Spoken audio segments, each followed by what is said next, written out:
Hello friends, तो कैसे हो आप सब। तो आज हम पढ़ने जा रहे हैं रिलेशन बिटवीन डाइलेक्ट्रिक कांस्टेंट के एंड ससेप्टिबिलिटी और डाइलेक्ट्रिक कांस्टेंट के बीच हम रिलेशन निकालेंगे। ठीक है, तो हम डिराइव करते हैं रिलेशन बिटवीन डाइलेक्ट्रिक कांस्टेंट के एंड ससेप्टिबिलिटी। तो मैं एक छोटा सा पहले आपको दिखा देता हूँ कि बिना कुछ किए हम कैसे करते हैं। तो हम लोग जानते हैं कि जब किसी कैपेसिटर के बीच डाइलेक्ट्रिक नहीं रखते हैं, उनके बीच का मीडियम एयर रहता है, तो हमारा इलेक्ट्रिक फील्ड ई नॉट होता है। ठीक है, तो जब हमारा इलेक्ट्रिक फील्ड ई नॉट होगा और उसके बीच हम कोई इलेक्ट्रिक फील्ड नहीं रखेंगे तो हमारा ई नॉट हम लोग जानते हैं कि कितना होगा, सिग्मा बाय एप्सिलॉन नॉट। और सिग्मा क्या होता है, surface charge density, surface charge density of free charges. ठीक है, surface charge density of free charges. ठीक है, सरफेस चार्ज डेंसिटी होता है फ्री चार्जेस का। ठीक है, सिग्मा। तो हम ई नॉट इक्वल टू लिख सकते हैं sigma by epsilon naught. Sorry, ये अच्छे से नहीं चल रहा है। तो E naught equal to sigma by epsilon naught. Again, जब हम उस कैपेसिटर के बीच डाइलेक्ट्रिक रख देंगे, सॉरी ये negative negative negative positive positive positive. ठीक है, तो हमारा ये इलेक्ट्रिक फील्ड इंड्यूस करेगा इंड्यूस चार्जेस की वजह से ईपी, और इधर हमारा इसका इलेक्ट्रिक फील्ड है ई नॉट। तो हमारा इलेक्ट्रिक फील्ड डिक्रीज हो जाता है। ठीक है, नेट इलेक्ट्रिक फील्ड होता है E naught equal to E naught minus EP. ठीक है, तब हमारा ईपी इंड्यूस चार्जेस के चलते जो इलेक्ट्रिक फील्ड बनता है वो होता है EP equal to sigma P by epsilon naught. Sigma P is the surface charge density of surface charge density of bound charge। Bound charge जो हमारा इंड्यूस होता है उसका डेंसिटी। ठीक है, EP equal to sigma P by epsilon naught. तो हम लोग जानते हैं कि नेट इलेक्ट्रिक फील्ड कितना होगा, ईपी। अब हम यहाँ पे ईपी का वैल्यू पुट करते हैं, ई नॉट ईपी। ठीक है, अब हमें यहाँ लाना है डाइलेक्ट्रिक कांस्टेंट के। डाइलेक्ट्रिक के कांस्टेंट के का हम फॉर्मूला जानते हैं ई नॉट बाय ई। ठीक है, तो अगर हम यहाँ ई ला देंगे तो ये के बन जाएगा। ठीक है, तो डिवाइडिंग बाय ई। ठीक है, डिवाइडिंग बाय ई। अब ई से डिवाइड करें तो ई बाय ई हमारा 1 होगा, ई नॉट बाय ई हमारा के होगा माइनस ई पी बाय ई। ठीक है, तो हम यहाँ पे 1 इक्वल टू के माइनस ये ई पी हम लोग जानते हैं सिग्मा बाय एप्सिलॉन नॉट ई। ठीक है, अब यहाँ 1 इक्वल टू के, और मैंने पोलराइजेशन ऑफ डाइलेक्ट्रिक में आपको बताया है कि जो सिग्मा पी होता है वो पोलराइजेशन वेक्टर के न्यूमेरिकली इक्वल होता है एप्सिलॉन नॉट ई।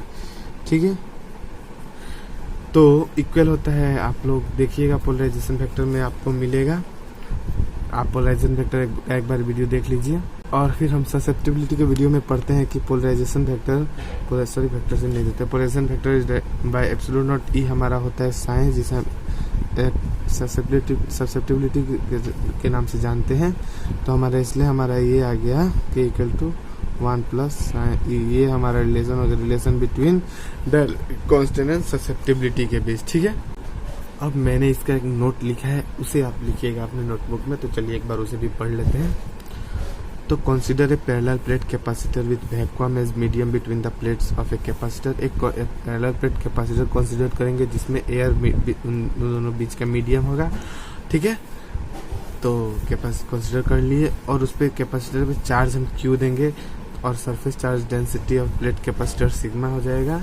तो उसके बीच जो इलेक्ट्रिक फील्ड, दो प्लेट्स के बीच जो इलेक्ट्रिक फील्ड जो होता है वो उसका मैग्नीट्यूड हो जाएगा E naught equal to sigma by epsilon naught. इसे हम इक्वेशन 1 से नोट कर लेंगे। ठीक है, now we introduce a dielectric slab between the plates. अब हम उन दोनों प्लेट के बीच डाइलेक्ट्रिक स्लैब मानते हैं। ठीक है, तब द डाइलेक्ट्रिक गेट पोलराइज, तब डाइलेक्ट्रिक जो होता है वो पोलराइज होता है। ठीक है, and electric field inside the dielectric is given में, तब वो पोलराइज होकर अपना एक इलेक्ट्रिक फील्ड इंड्यूस करता है, और वो अपोज होता है, वो अपोजिट होता है electric field by the plates का। ठीक है, जो प्लेट्स इलेक्ट्रिक फील्ड जिस डायरेक्शन में इंड्यूस जिस डायरेक्शन में होता है उसका अपोजिट होता है डाइलेक्ट्रिक में जो इलेक्ट्रिक फील्ड इंड्यूस होता है। ठीक है, तो हमारा नेट इलेक्ट्रिक फील्ड हो जाता है E equal to E naught minus E P. ठीक है, ये माइनस, ठीक है।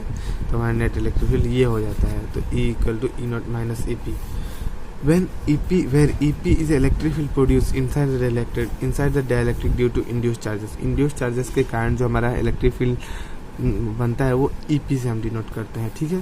Then EP equal to sigma P by epsilon naught, उम्मीद है आपको याद होगा, ठीक है। जिस तरह इलेक्ट्रिक कैपेसिटर के electric plates parallel plate capacitor के बीच हमारा इलेक्ट्रिक फील्ड कितना होता है, सिग्मा बाय एप्सिलॉन नॉट। तो अब हमारा डाइलेक्ट्रिक जो है वो भी एक प्लेट्स की तरह दो सरफेसेस पे ही चार्जेस इंड्यूस करें, इसलिए इसका इलेक्ट्रिक फील्ड भी हम सिग्मा बाय एप्सिलॉन नॉट करेंगे। लेकिन यहाँ पे चार्जेस जो है वो बाउंड चार्जेस है, इसलिए यहाँ पे हम बाउंड चार्जेस का सरफेस डेंसिटी ठीक सो करेंट लिख रहे हैं, ठीक है। तो sigma P by epsilon naught, इसे हम इक्वेशन 3 डिनोट करते हैं और इसे हम इक्वेशन 2। अब हम इक्वेशन 2, ठीक है, putting the value of EP in equation 2 में हम पुट कर रहे हैं। तो E equal to E naught minus EP की जगह हम लोग लिख दिए sigma P by epsilon naught. अब हम जानते हैं कि E naught by E K होता है, तो हम E नॉट बाय E लाने के लिए यहाँ पे E से डिवाइड कर देंगे, तो डिवाइडिंग बाय E हो जाएगा। E by E equal to E naught by E minus P by epsilon not.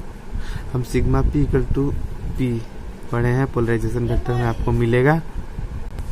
देखिए यहाँ हमारा E बाई E कैंसिल हो जाता है और E naught by E K हो गया, minus P by epsilon naught E, ये हमारा ससेप्टिबिलिटी का फॉर्मूला है। तो 1 equal to K minus X susceptibility, ये हमारा रिलेशन आ गया, relation between the dielectric constant and susceptibility. यही है हमारा, this is the relation between the electric constant and electric susceptibility. तो उम्मीद है आपको समझ आया होगा। तो वीडियो को लाइक ज़रूर करना और चैनल को सब्सक्राइब करना और साथ में फ्रेंड्स को शेयर करना ताकि फ्रेंड्स को भी हेल्प मिल सके। तो अभी के लिए इतना ही, थैंक यू।